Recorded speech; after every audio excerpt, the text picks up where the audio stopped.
SSB टेस्टमैन constable पदवी पर बर्तमान ऑनलाइन अप्लाई चली आपण चाहिए अप्लाई करेंगे। यहाँ है तार ऑफिशियल नोटिस।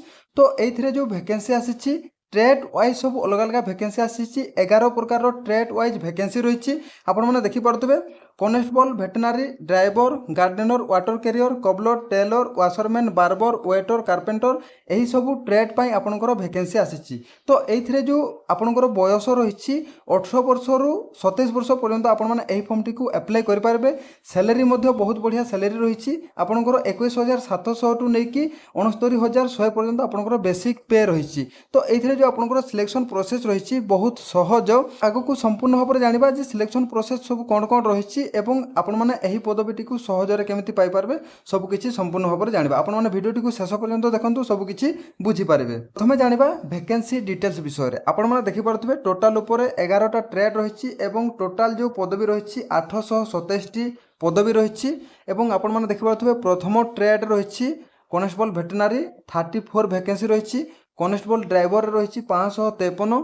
कॉन्स्टेबल गार्डेनर रही 41। कॉन्स्टेबल वाटर कैरियर रही 5टी। यहीपरि हिसाब से आपंकर 827 पदवी रही category wise UR EWS OBC SC ST. तो यहीपरि हिसाब से आपंकर टोटाल उपर 827 वैकेंसी रही। जाना सैलरी विषय में। आपण मैंने देखिपे बेसिक पे रही 21,700 टू लेकिन आपंकर 69,100 पर्यंत आपंकर बेसिक पे सैलरी रही। तापर जानिबा बयस एवं शिक्षागत योग्यता विषय में जानिबा। प्रथम ट्रेड रही कॉन्स्टेबल भेटेनारी। तो ये जो आपंकर बयस रही 18 वर्ष रु 27 वर्ष। एज रिलैक्सेशन रही जदि आपण मैंने एससी एसटी कैटेगरी बिलोंग्स करते 5 वर्षर एज रिलैक्सेशन। 18 वर्ष रु 32 वर्ष पर्यंत आपण मैंने फॉर्म टी अप्लाई करेंगे। जदि ओबीसी कैटेगरी बिलोंग्स करते 3 वर्षर एज रिलैक्सेशन। 18 वर्ष रु 30 वर्ष पर्यंत फॉर्म टी अप्लाई करेंगे। तो ये जो आपंकर शिक्षागत योग्यता रही ओनली 10th पास एवं मेन सब्जेक्ट आपंकर साइंस थी पड़ो।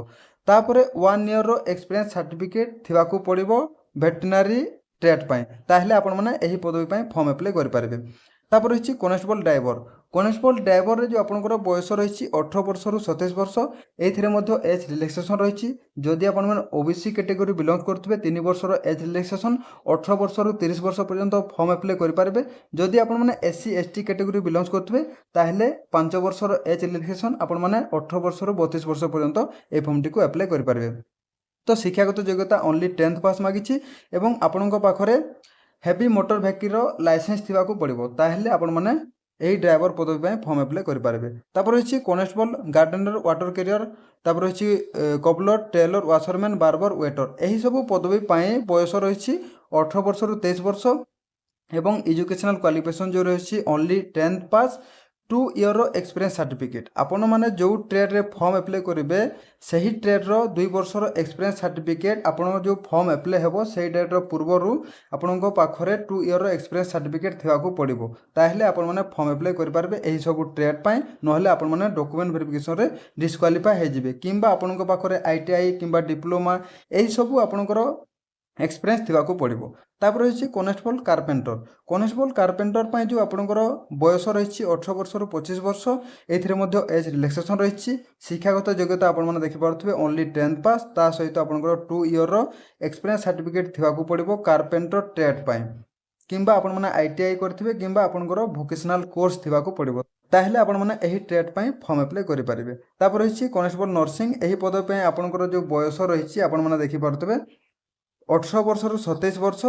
एवं आपनकर जो शिक्षागत योग्यता रही ओनली 10th पास एवं आपनक पाखरे 1 ईयर एक्सपीरियंस सर्टिफिकेट थी पड़ो। आपण माने देखि पारथबे आपण जेहेतु नर्सिंग पाई फॉर्म अप्लाई करेंगे तो फास्ट एड सर्टिफिकेट कोर्स आपनक पाखरे थी पड़ो। ताहले आपण माने एही ट्रेड पाई फॉर्म अप्लाई करि पारबे। तो आपण माने बयस एवं शिक्षागत योग्यता को लेकिन सब किछि डिटेल्स रे जानि सारथबे। आपण माने देखि पारथबे सब कैटेगरी पाई एज रिलैक्सेशन रही एससी एसटी हेतिले 5 वर्ष ओबीसी हेतिले 3 वर्ष एक्स सर्विसमैन हेतिले 3 वर्ष एज रिलैक्सेशन।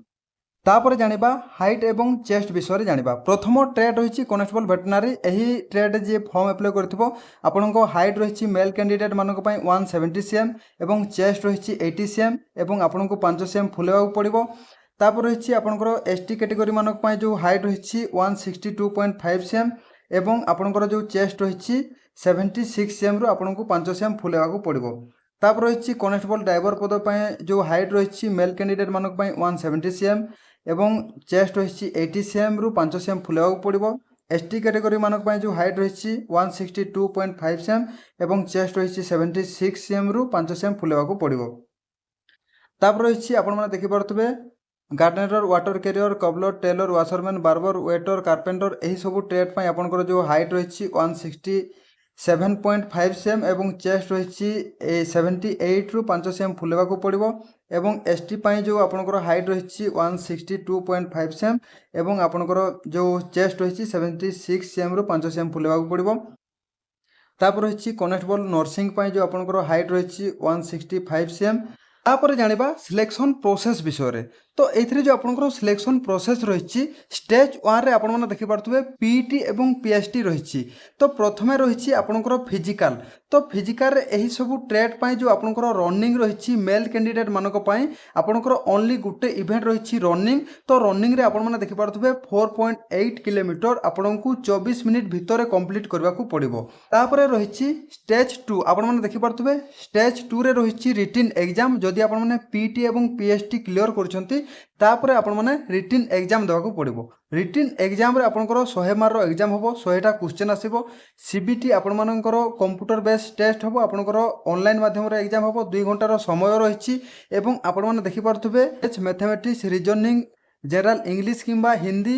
ତ ଏହି ସବୁ ଟପିକ୍ରୁ ଆପଣଙ୍କର ସବୁ କ୍ୱେଶ୍ଚନ୍ ଆସିବ ଏବଂ ଆପଣଙ୍କର ପାସ୍ ମାର୍କ ରହିଛି। ଆପଣମାନେ ଯଦି UR, EWS, OBC କିମ୍ବା ଏକ୍ସ ସର୍ଭିସମ୍ୟାନରୁ ବିଲଙ୍ଗସ୍ କରୁଥିବେ ତାହେଲେ 50% ଆପଣଙ୍କର କ୍ୱାଲିଫାଏ ମାର୍କ ରହିଛି ଏବଂ ଆପଣମାନେ ଯଦି SC ST କ୍ୟାଟେଗୋରୀ ବିଲଙ୍ଗସ୍ କରୁଥିବେ 45 ଆପଣଙ୍କର କ୍ୱାଲିଫାଏ ମାର୍କ ରହିଛି। ତାପରେ ଏଇଠି ଆପଣମାନେ ଦେଖିପାରୁଥିବେ ଷ୍ଟେଜ୍ 3ରେ ଆପଣଙ୍କର ଡକୁମେଣ୍ଟ ଭେରିଫିକେସନ୍ ଏବଂ ଆପଣଙ୍କର ସ୍କିଲ୍ ଟେଷ୍ଟ ହେବ। ଆପଣମାନେ ଯେଉଁ ଟ୍ରେଡ୍ରେ ଫର୍ମ ଆପ୍ଲାଏ କରିଥିବେ ସେହି ଟ୍ରେଡ୍ ୱାଇଜ୍ ଆପଣଙ୍କର ଟ୍ରେଡ୍ ଟେଷ୍ଟ ହେବ ଏବଂ ଆପଣଙ୍କର ଡକୁମେଣ୍ଟ ଭେରିଫିକେସନ୍ ହେବ ଏବଂ ଯେତେଟା ଭ୍ୟାକେନ୍ସି ଥିବ ତାର 20 ଟାଇମ୍ ପିଲାକୁ ସେ ଡକୁମେଣ୍ଟ ଭେରିଫିକେସନ୍ ଏବଂ ସ୍କିଲ୍ ଟେଷ୍ଟ ପାଇଁ ଡାକିବ। ତାପରେ ଆପଣମାନେ ଦେଖିପାରୁଥିବେ ଷ୍ଟେଜ୍ 4ରେ ଆପଣଙ୍କର ମେଡ଼ିକାଲ ଟେଷ୍ଟ ହେବ। ତ ଏହିଭଳିଆ ହିସାବରେ ଆପଣଙ୍କର ସିଲେକ୍ସନ୍ ପ୍ରୋସେସ୍ ରହିଛି। ଆପଣମାନେ ସବୁ କିଛି ଡିଟେଲ୍ସରେ ଜାଣି ସାରିଥିବେ।